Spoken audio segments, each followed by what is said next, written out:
You know, in the history of music, you get stories of incredible genius.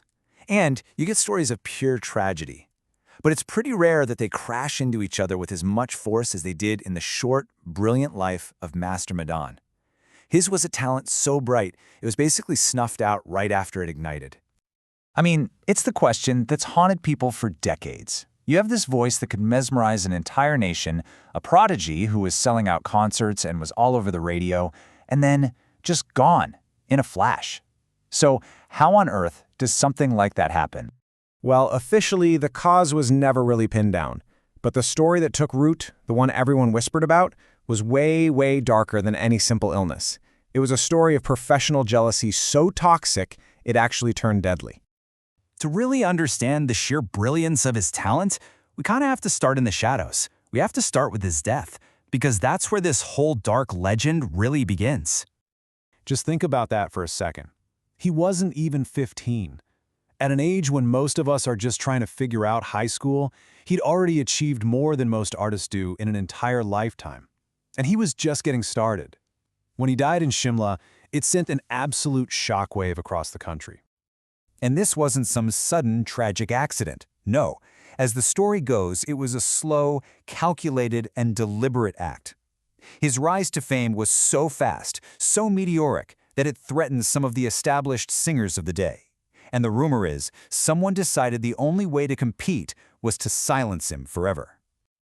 So why would anyone feel so threatened by a kid? To get that, we have to go back, way back to the very beginning of his incredible journey. 3.5. Yep, you heard me right. 3.5 years old. That's how old Master Madan was when he gave his first public performance. And we're not talking about singing a little nursery rhyme. We're talking about performing complex classical music that left a whole audience just spellbound. It's almost impossible to wrap your head around. I mean, just look at this timeline. His life was packed into this tiny window. Born in 1927, performing for crowds by 1930, in a recording studio by the time he was 8 in 1935, in just over a decade, he went from a toddler to a national sensation.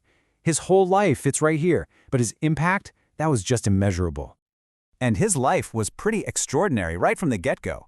There's this incredible family story that when he was just an infant, a monkey literally grabbed him and carried him up onto the roof of their house. Can you imagine the panic? But his sister was clever. She just put an orange on the ground and that was enough to lure the monkey down. He was perfectly fine. It's almost like destiny had marked him for something remarkable, even if it was going to be brief. So, from that almost mythical beginning, his rise to fame was nothing short of breathtaking. He wasn't just some cute novelty act. No, he was a straight-up phenomenon. And here's how you know he was the real deal. The absolute superstar of that era, Kundan Lal Saigal, didn't see him as a kid. He saw him as a peer, an equal. Saigal would actually go to Madan's family home in Shimla with his harmonium just to sing with this boy genius. That is some serious respect. But if you really want to grasp the scale of his fame, get this. In 1940, at the absolute height of the independence movement, Mahatma Gandhi himself visited Shimla for a political meeting, and the attendance was really low. Why? Because most of the city was somewhere else. They had all gone to a concert by Master Madan. For one night, a kid's voice was a bigger draw than the father of the nation. Just let that sink in. Okay, so he was a superstar, but what about the actual music? What did he leave behind for us to listen to? Well, the answer is both incredible and, honestly, pretty heartbreaking. 8. That's it. His entire recorded legacy consists of just 8 songs. 8 perfect, timeless recordings that have somehow kept his legend alive for nearly a century. And that scarcity, it just makes every single one of them that much more precious. And look at the sheer range he had in just those 8 tracks. He's singing Urdu ghazals, light classical tumris, Punjabi folk songs, and even sacred Gurbani hymns. This wasn't just a kid with a technically perfect voice. This was a deeply versatile and expressive musical mind already at work. But it was his ghazals that really sealed his legendary status. And get this, he recorded them when he was only 8 years old. 8. And yet they have this emotional depth, this command, that seasoned veterans spend their whole lives trying to find. It's no surprise here in the title, The Ghazal King. And it was that unbelievable talent, right?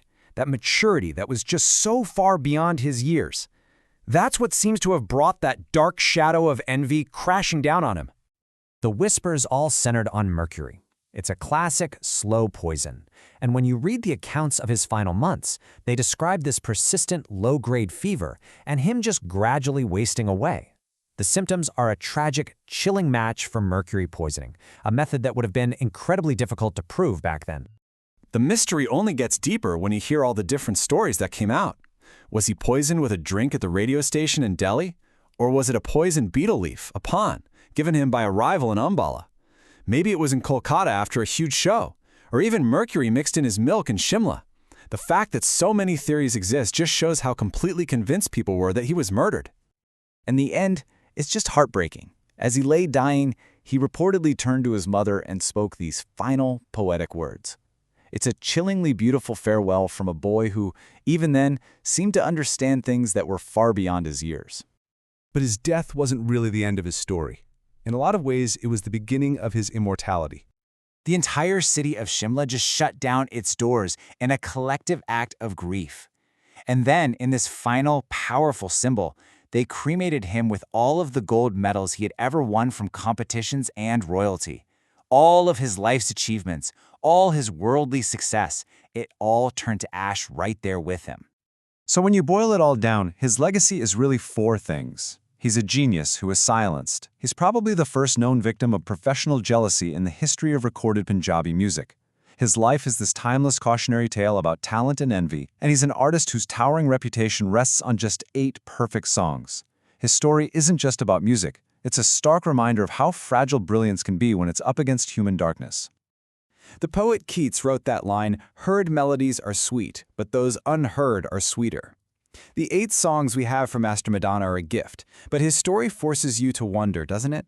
It makes you think about all those unheard melodies, the hundreds, maybe thousands of songs that died with him. What masterpieces, what incredible potential have we all lost, not to some illness or accident, but to the simple, ugly poison of human envy?